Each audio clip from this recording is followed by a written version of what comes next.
In this example, we have a concentric tube arrangement with diffuse gray surfaces of different emissivity and temperatures. As you can see, you have a circular cross-section, but what it looks like is actually this. You have tubes here, not spheres, so be careful about that. The question is for us to find the heat gain by the cryogenic fluid passing through the inner tube. There's cryogenic fluid passing through the inner tube, and we're trying as much as possible to remove any heat gain from the surroundings. We want that to be at low temperatures. The temperature of this cryogenic fluid is probably something at around 77 degrees Kelvin, and that's why we say that the inner tube is sitting at 77 degrees Kelvin. And then the outer tube surface, the surface that's facing the inner tube, is at 300 degrees Kelvin. We also know that the diameter of the two tubes are 20 and 50 millimeters, and we also know their emissivities. Note that the emissivities are very low. The emissivity of the inner tube is 0.02, and the emissivity of the outer tube is 0.05. These are designed to be like this on purpose. We don't want the cryogenic fluid to be receiving any heat from the other surface. On the other hand, we don't want the other surface to be emitting much heat to the cryogenic fluid tube. So as a result, we design these types of systems with very, very low emissivity or absorptivity. So now in this case, we have one case without the shield, which is the left-hand picture, and then the one with the shield. We're trying to remove or reduce the heat gain from the surroundings to an even lower value. It's already probably very low, but we want to reduce it to an even lower value, and we do that by putting a radiation shield between the two surfaces. That shield is going to be at emissivity 0.02, and the diameter is going to be 35 millimeters. It's going to be placed at around like halfway between the two tubes. So now the question is, what would be the heat gain by the cryogenic fluid passing the inner tube based on the first case without the shield or the second case with the shield? So we want to compare the two cases to see what the effect of the shield is. So the first case that I'm going to look at is going to be the one without the shield, just the two surfaces, and I want to see what the radiation exchange between the two surfaces are. So to start that, I'm going to see how many surfaces I have. I have two surfaces. Surface 1, radiosity is J1. Surface 2, radiosity is J2. And those two are related to one another through the resistance that depends on the geometry. So that would be my A1, F12. Now J1 is my surface 1, which has its own resistance of the surface, which relates J1 to EB1, and then J2 is connected to EB2. The resistance between the J's and the EBs depend on emissivity, so that will be emissivity 1 here, A1 emissivity 1, and then this one will be 1 minus emissivity 2, A2 emissivity 2. I have all the resistances between my 2 points, and I also know that on the nodes EB1 and EB2, these are actually my Stefan-Boltzmann constant T1 to the power of 4. And this one is Stefan-Boltzmann constant T2 to the power of 4. And if I look here, if I want to calculate the heat exchange from, let's say, 1 to 2, or in this case, I'm guessing that it's going to be from 2 to 1. So if I'm going to write, for example, if I make the wrong assumption by saying that Q is actually this way, let's just do it that way.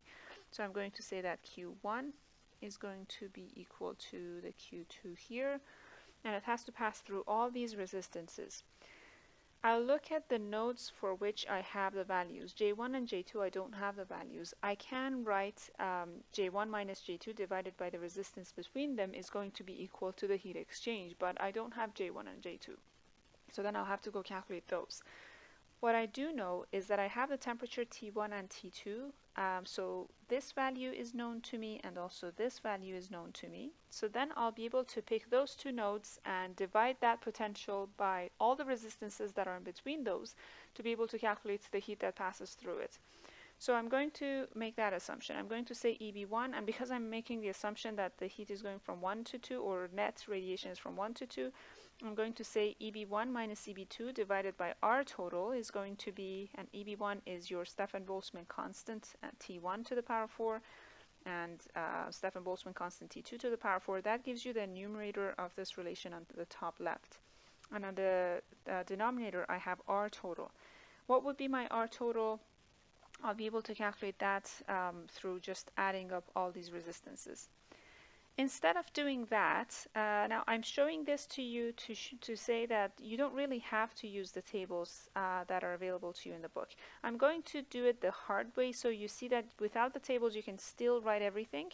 But then I'll show you that in table 13.3 you have a case like this, and you are able to actually use the relation in the table. So for now, the R total for this is going to be, let's just write it here. So I'm going to say that my Q is going to be 5.67 10 to the negative 8 multiplied by T1 minus T2. T1 is going to be at 77 to the power 4. Whoops. To the power 4 minus, I have 300 to the power 4. And then I divide that by my R total. I'm not so sure if I have space here, but I'll try. So R total would be this R1, R2, and R3 together will give me my R total. So R total is going to be equal to R1 plus R2 plus R3. So I'm going to add those in the denominator here. I'm going to say that that's going to be equal to 1 minus emissivity of surface 1, which is 0.02 divided by 0.02. And then the area for the inner tube is going to be pi, and then d, diameter of that, 0.020, multiplied by the length of the tube. I don't have the length of the tube, so I'm going to assume that that's an L. Again, like the previous examples that I've done, I'm going to assume L and probably will be cancelled. The question is not asking me to calculate the total power. It's asking me the heat rate per unit length. So that's why I already know that this L probably will cancel later. I'll keep it here for now. Plus the next resistance is 1 over A1 F12. So 1 over, again, A1 is pi and D is 20 pi d, the perimeter multiplied by the length of the tube. That's my A1 again. And then you have to multiply that by F12. What is F12? Take a look at your cylinder F1. The cylinder 1 is this surface and 2 is the outer cylinder. So if I want to look at my F12, I'll say F11 plus F12 is equal to 1. And I know that no part of the radiation from surface 1 is going to hit itself, because this is, it's not even a flat one, it's actually a convex surface, so it doesn't see itself. So it's going to give me F12 is equal to 1, because F11 is actually equal to 0. So that's why here I'm going to assume that it's 1, plus the last radiation that I put in my denominator, the last resistance that I put in my denominator is going to be 1 minus the second emissivity, which is 0.05, and then multiplied by the area of the second cylinder. That's pi. Diameter of that one is 0.050, and then multiply that by L. You can see that there's an L in the denominator of all the terms in my denominator. That L is going to go up, and it will give me, if I actually put all the values in my calculator, I'm going to see that Q12 is actually going to be negative, well, let me just make this in a nicer format, negative 0.50 L. And this value is going to be in watts. Two things about this. I get a negative value, which says that my assumption that net radiation is from 1 to 2 is actually wrong. It's the opposite. From 2 to 1 would be giving me the positive value. So because it's negative, that means it's from 2 to 1. So the negative means that radiation is from 2 to 1, not 1 to 2. So that's one thing that I know. The other thing that I know is that this is my radiation, the total flow rates, but I want the flow rate from 1 to 2 or 2 to 1 per unit length of the tube. So I'll have to actually calculate Q prime 2 to 1, which is going to be Q 2 to 1 divided by L, which is going to be 0.5 because 2 to 1 is the positive one. L divided by L, which is now going to give me Q prime 2 to 1 is equal to 0.5 watts per meter.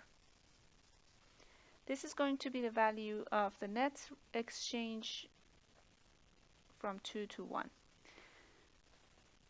Now you could use the relation that is in the table 13.3. This relation also, it's a little bit more simplified, but the way this relation is written is exactly what we did here with some simplifications. It depends. You could use this relation directly, or you could just use what I did. In most problems, it is good practice for you to actually write your circuit, draw your circuit. In those cases, you might as well just write everything like I did. But if you're not asked to actually draw a circuit and you have a perfect idea how the circuit would look like, then just directly use the table. In this part of the problem, I'm going to do the same, exactly what I did in the previous slide, except that my circuit is now expanded to have a couple of more terms in the resistances because I have a shield in between the two surfaces. So again, if I want to substitute the values, I'll be able to say that the first resistance that I see here, that's 1 minus emissivity 1, which is 0.02, and then emissivity, again, 0.02. This is the one for, let me just finish writing this. L. This is the resistance for surface 1. Then there's a resistance between surface 1 and the shield, the one side of the shield, and what depends on the geometry or how surface 1 sees surface 3, which is the shield. So this is the next one, 1 divided by pi 0.020 L, and then F13. I'll have to actually figure that out first. So F11 plus F13 is equal to 1. These are the only two surfaces that one can see. 2 is blocked. I can't really see 2. So F11 and F13 are going to be equal to 1. F11 is equal to 0, same as before. So that's why F13 is going to be 1. And that's how I have it here. The next resistance is going to be 2 multiplied by, this is a simplified form of the two side resistances for the two sides of the surface of the shield. So it's going to be multiplied to 1 minus emissivity of the shield, which is the same on the two sides, 0.032. 0.02 pi d3 is going to be 0.035 in meters, and L. Plus, and then I get to the resistance between the outer side of the shield and the surface 2. This is how they see each other, or the geometric resistance. So that's 1 divided by pi d3.035, and then L F32, again similar to before. The outer side of the shield is F3. It either sees itself or it sees 2, and that should give me 1. The outer side of the shield can't view itself, so that's why 3 would be 0, and that's giving me F32 equal to 1. And then the last resistance that I have here, this is R total that I'm calculating. The last resistance is going to be, and I'm going to write it here, 1 minus emissivity of the second surface, which was 0.05. And then 0.05 pi, the diameter of the second surface is going to be 0.050, and then last I have the length. So remember, I have this L in all of the denominators of my relations, and this is going to show up in here. So it's going to be in the denominator here, which will bring it up.